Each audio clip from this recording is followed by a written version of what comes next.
What's up, Moto fans? Michael here at Moto Machines, working from home, or should I say quarantining. And today we're going to go over what makes a great beginner bike.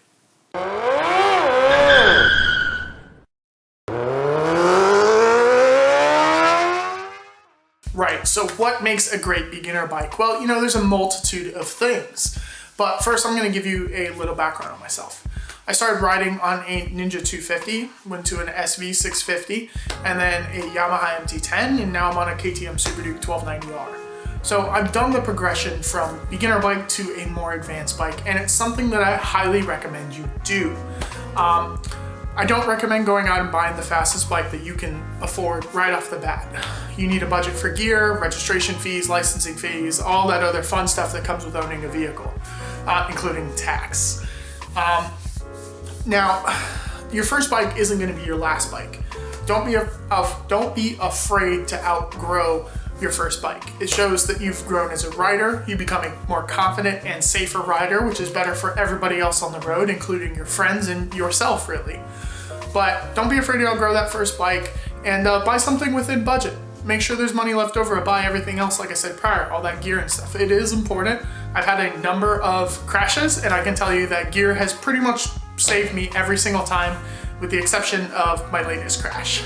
But besides that, the gear's helped. So now that that's over with, let's get into this. So what makes a great beginner bike? Well, first things first, the bike should be comfortable. You should fit it really well. Everything should be within relatively easy reach. You should be able to fit both feet on the floor. Sorry, getting caught up on my words. But it should be comfortable. You should feel confident when you sit on it. If you're not comfortable sitting on it when it's not moving, then you're probably not going to be comfortable on it when you're moving. In fact, if you're not comfortable while it's moving, it can be stressful, it can be frightening, it can be just downright not fun. And you're not going to grow as a rider if you're constantly afraid of what you're riding, or you're not comfortable, because then you're not going to want to ride the bike. I've been there. I mean, my Ninja 250 was hellaciously uncomfortable for me. I'm very tall at 6'6", but I pushed through, and now I moved and changed. Once I was done with that, I went on to something a little more comfortable. You don't have to do that though. If you buy something comfortable right off the bat, you're going to be good to go. You're going to enjoy riding, and the biggest thing is you're going to be able to relax.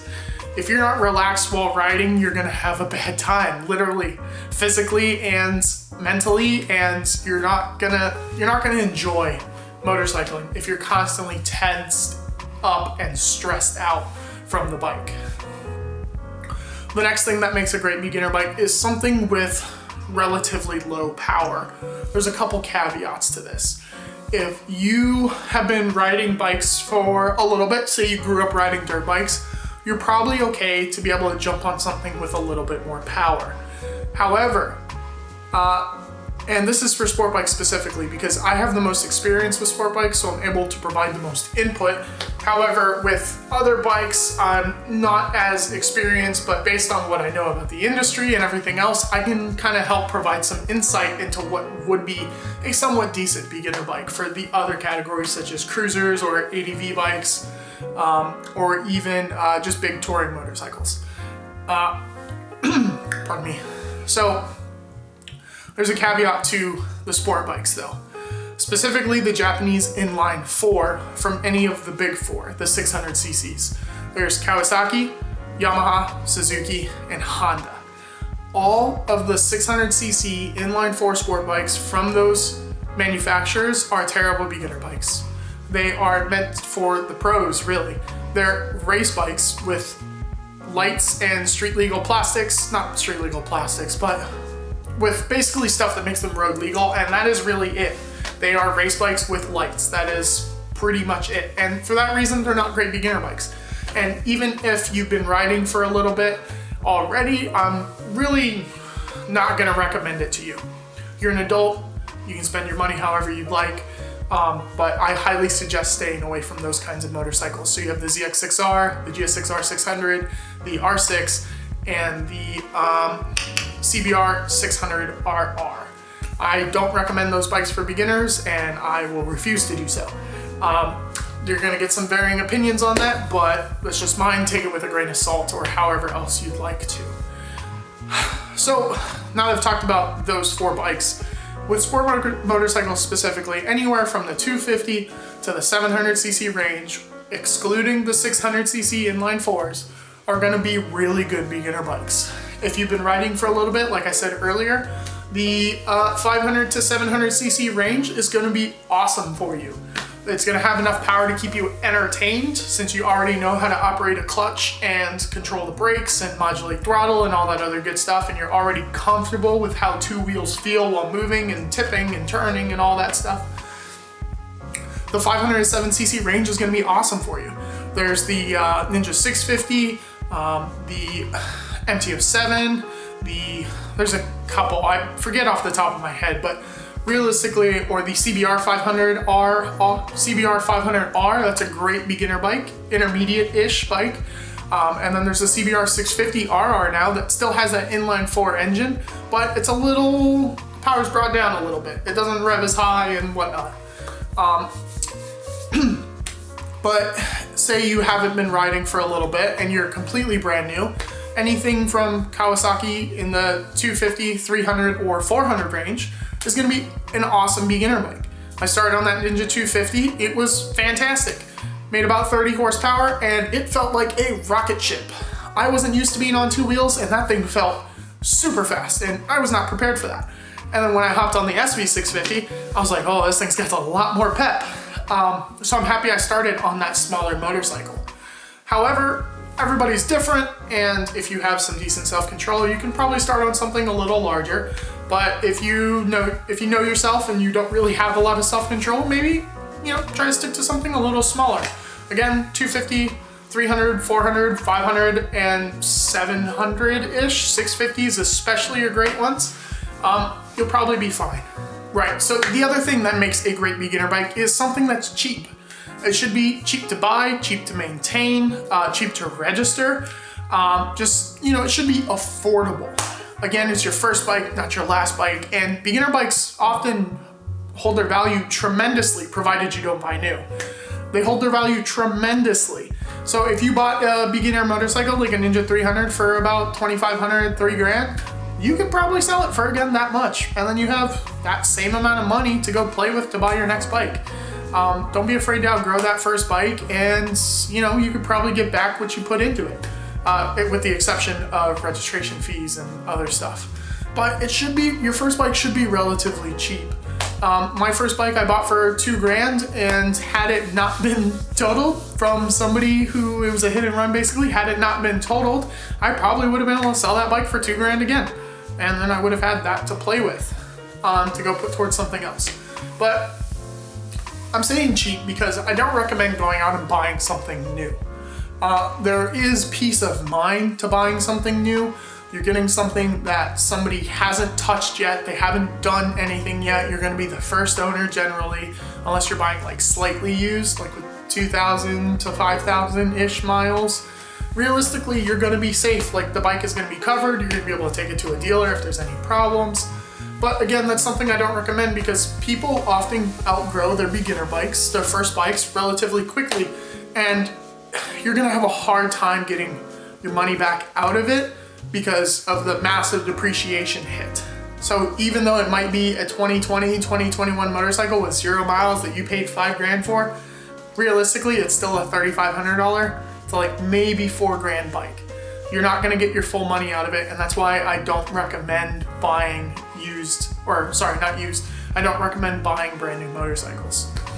So now that we've talked about what makes a great beginner bike, let's talk about what makes a terrible beginner bike. So the very first thing is sport bikes. Again, of the 600cc inline 4, 1000cc inline 4, or the 675 with the Daytona, which is an inline triple, 900s, 800s. Realistically, anything over 700cc, the stuff we mentioned earlier, is probably a bad beginner bike. It's all gonna be based on you as an individual, but I absolutely wholeheartedly recommend not buying race bikes or super sports for your first bike. They're race bikes with lights, that is it, like I said earlier, but I don't recommend them. They're bad. The brakes are really strong. There's almost no electronics, especially on the older models. Zero electronics for those thousands out there with 150 horsepower and massive brakes. That can get a lot of people into trouble really fast. My roommate specifically has front flipped his Ducati. He had an 848 Evo with no ABS, or kind of, yeah, no ABS really. He front flipped that bike, and he's been riding for years. So it can happen to anybody, but it's more likely to happen to newer riders when they don't know how to properly modulate throttle, brakes, or give proper steering input that isn't abrupt and sharp. Like I said, it really depends on you, but those sport bikes make awful beginner bikes. The other kind of thing that makes a bad beginner bike is something that's too heavy. If the bike is too heavy, again, you're not going to be comfortable on it. You're going to struggle moving it around parking lot speeds, which, let's be honest, you're going to spend a lot of time going to the store, parking the bike, moving it while it's on the kickstand. It may not sound like it, but that bike is going to spend a lot of its life parked, or even not parked, like you're not riding it, but you're gonna have to pick it up every time you wanna go ride it, every time you park it, every time you wanna go ride it again. Parking lots, especially low speed maneuvers, heavy bikes like these massive cruisers that are designed for cross-country touring, like the Honda Goldwing, or there's a couple Harley CVOs, the Street Glide, and there's another Glide, I don't know what the name is, but those bikes specifically are not good beginner bikes. They're upwards of 800 pounds. They are not light motorcycles, and if you're a brand new rider, you could possibly struggle with the weight. And then if you drop it, you gotta try to pick it back up. I'm not trying to deter anybody from those if that's your style. It's just be aware of the weight. It's not gonna be anywhere near as light as, say, something like a Honda Shadow 750 or the Kawasaki, or the Rebel 500 that just came out, or the Kawasaki Cruiser. It's a Vulcan 650, sorry. Any of those bikes are great beginner bikes, but anything that's meant for touring or really long cross-country tours or cross-country rides, and you have all the luggage and the windscreens and everything else, those realistically aren't great beginner bikes because they're so heavy.